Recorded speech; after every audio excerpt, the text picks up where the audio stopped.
আসসালামু আলাইকুম। শিশির academy YouTube চ্যানেলে সবাইকে স্বাগত জানাচ্ছি। এখন আমরা দেখব নবম শ্রেণীর বিজ্ঞান অনুশীলন বইয়ের ৭৯ পৃষ্ঠার যে কাজটি ছিল সেটি। এখানে সবশেষে শিক্ষকের নির্দেশে দলে ভাগ হয়ে অ্যান্টিবায়োটিক সহ বিভিন্ন ঔষধের দায়িত্বশীল ব্যবহারের উপর নীতিমালা তৈরি করবে এবং তা প্রচার করবে। তোমরা পোস্টার, ব্যানার, লিফলেট বানাতে পারো, তবে তার আগে তোমাদের প্রস্তাবিত নীতিমালা শ্রেণীকক্ষে সবার সাথে আলোচনা করো এবং নিচে টুকে রাখো।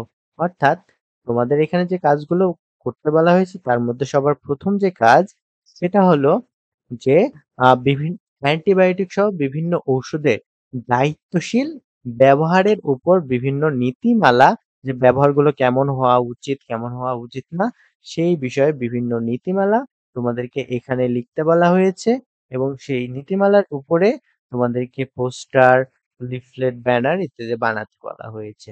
তো সেই নীতিমালাগুলো কেমন হতে পারে চলো দেখা যাক।